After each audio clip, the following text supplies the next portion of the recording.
Profesor, buenos días compañeros, soy la alumna Kelismera Guerrero, integrante del grupo número 4. Me ha tocado dar Luis Vargas Torres y el liberalismo del siglo XIX.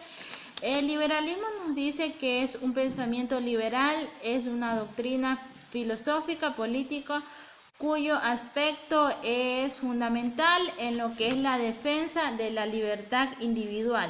Es decir, las iniciativas privadas de las limitaciones hacia las potestades del Estado de la sociedad. El liberalismo como filosofía política se orientó precisamente en limitar lo que era el poder del Estado. Las ideas liberales se orientaron en lo que fue la guerra de independencia entre los Estados Unidos y la Revolución Francesa, para los cuales ellas hicieron posible la creación de lo que es el orden institucional. Ellas hicieron realidad lo que eran los principios del hombre, donde el hombre nos dice que nace y permanece en igualdad de los derechos. En el año 1789 recogen los dos primeros términos, para los cuales estos giraban en el planteamiento de lo que es el liberalismo público en la libertad. El otro era la igualdad, para los cuales 32 sociedades eran abstractas. La sociedad aristocrática se basaba en lo que era la dominación de una nobleza. La legitimidad monárquica estaba basada en lo que eran las elecciones. La libertad significaba que cada hombre podía pensar, podía expresarse y obrar de la manera que él quisiera, siempre y cuando él tuviera en cuenta los límites que tenía la libertad de otras personas. Es decir, que ellos podían distinguirse como ellos quisieran, siempre en cuanto ellos respetaran la libertad de cada individuo en lo que eran las libertades públicas.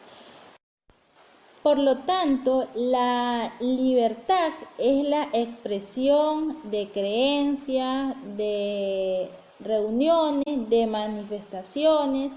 En sí, la libertad de los individuos es la libertad que hace posible la libertad política, podemos decir. Buenas noches, profesor. Mi nombre es Alexandra Medallo Valencia y a mí me toca hablar de las características primeras corrientes liberales. El uso del liberalismo proviene de la obra del médico y filósofo inglés John Locke en 1632 y 1704. Los primeros en la historia desarrollaron una filosofía propiamente liberal y consagrada las propiedades privadas como un derecho y consentimiento de los gobernados como un principio fundamental a esa primera doctrina. Se la conoce como liberalismo clásico. Los conceptos fundamentales del liberalismo son: los seres humanos son antirracionales y como tal poseen derechos inviolables y la capacidad de elegir por sí mismos. Esto se traduce en el derecho de llevar la vida privada tal y como la prefiera, amparada en los tres derechos naturales de Locke: vida, libertad y propiedad privada. Muchas gracias. Buenos días, profesor. Buenos días, compañeros. Soy Keila Estupiñán y yo les voy a hablar sobre José Eloy Alfaro. Dice que José Eloy Alfaro nació en Montecristi, Manabí, el 25 de junio de 1840. Fue representante del liberalismo radical. Este fue presidente durante los periodos de 1895 a 1901 y de 1906 a 1908. Sus padres fueron el capitán Manuel Alfaro González y la señora Natividad Delgado López. Por tener una vida política, vivió muchos años fuera del país. Eloy Alfaro, que era un futuro liberalismo, creció durante mucho tiempo en la vida rural, en contacto de los campesinos, sus costumbres. Luchó contra los presidentes García Moreno, Ventimilla, Borrego y Camaño. A Eloy Alfaro se lo conoce como el viejo luchador o el general de las derrotas. En 1884 participó en una pronunciación en contra de García Moreno. En 1872 se casó con Ana Paredes Arosemena, que en el mismo tiempo se interesó por la política intelectual, uniéndose así a grupos intelectuales liberales. Sus obras fueron la construcción del ferrocarril que unía la costa de la sierra, abolición del implante del laicismo en todo el Ecuador, contribuyó con los pueblos indígenas, también incorporó a las mujeres en la vida pública, ayudó a las mejoras de las revoluciones fiscales, fundó el Colegio Militar Eloy Alfaro, también fundó el Colegio Manuela Cañizares, también fundó el Normal Juan Montalvo y de igual manera el Colegio Nacional Mejía, y así también fundó las escuelas nocturnas. Gracias. Buenas tardes, licenciado Jimmy Perea. Buenas tardes, compañeros. Soy Erika Garcés y sigo a continuación de la compañera Keira Estupiñán.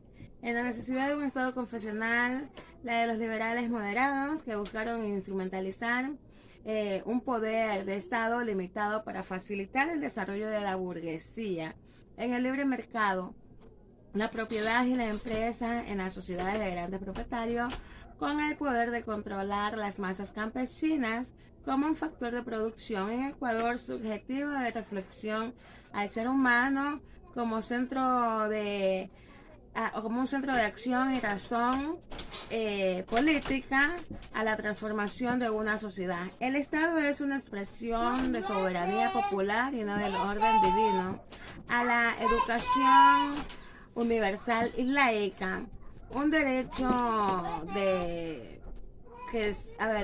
para que sea más eficaz, efectiva por el Estado. La revolución liberal, el Ecuador fue un proceso de transformación política y economía dentro de la República del Ecuador, que estalló el 5 de junio de 1985 en la ciudad de Santiago, Guayaquil, con el desconocimiento del gobierno nacional por parte de las autoridades locales, provocando un enfrentamiento bélico entre los liberales, en su mayoría provenían del litoral, y los conservadores. Muchas gracias.